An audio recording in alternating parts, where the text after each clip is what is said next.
Salut à tous et bienvenue dans les Chroniques du MMA, votre émission sur les arts martiaux mixtes.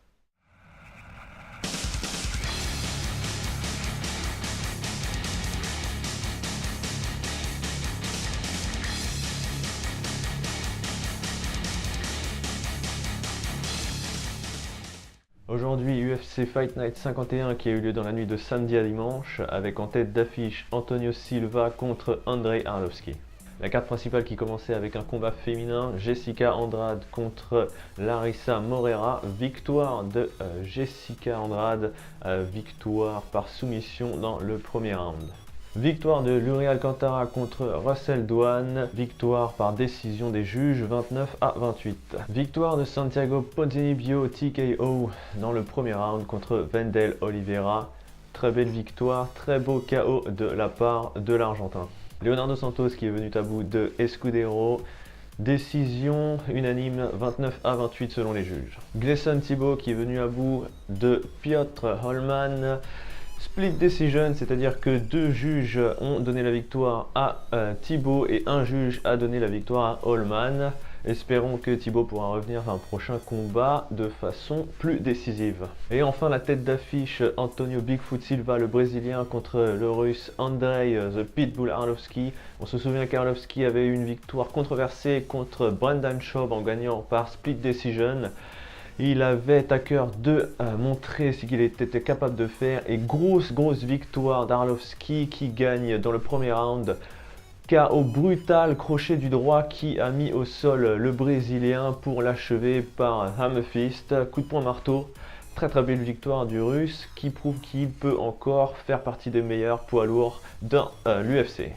Une victoire qui fera d'ailleurs plaisir aux parieurs car Silva partait favori à 3-1. A noter la belle victoire d'Emmanuel Newton qui garde sa ceinture des lourds légers en Bellator 124 où il se voyait affronter Joey Beltran. TKO dans le troisième round, belle victoire, il conserve donc sa ceinture.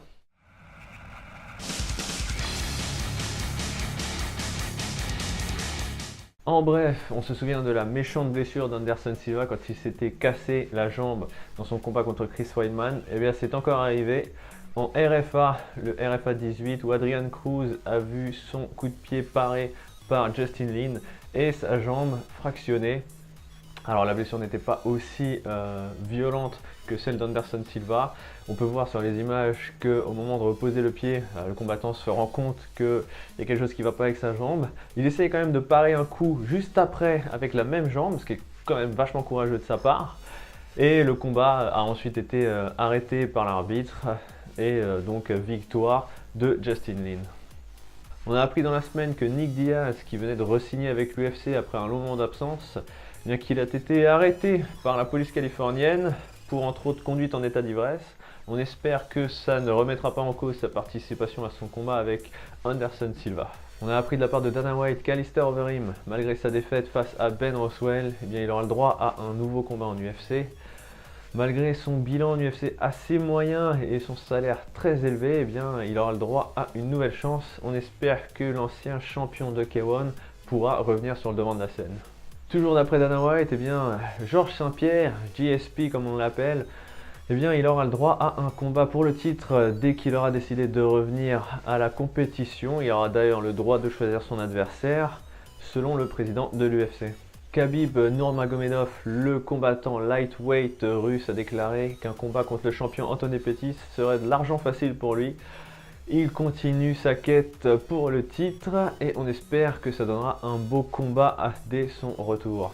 Est-ce la fin pour Shogun Rua? L'ancien champion de Pride et d'UFC à seulement 32 ans, et bien sa famille commence à lui demander de prendre sa retraite.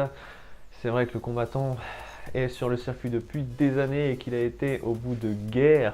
On se souvient de son combat contre Dan Anderson, 5 rounds magnifiques, 5 rounds d'une violence rare, un combat qui a été déclaré combat de l'année. Eh bien, son prochain combat à Shogun sera probablement une bonne indication de s'il revient sur le devant de la scène ou s'il est bon pour la retraite. À suivre la semaine prochaine, UFC Fight Night 52 qui aura lieu à Tokyo au Japon dans la nuit de samedi à dimanche avec en tête d'affiche Mark Hunt contre Roy Nelson. Combat prometteur avec deux gros punchers. On retrouvera aussi Takanori Gomi, le japonais, face à Miles Jury, mais aussi Meshia Tate qui affrontera Rin Nakai.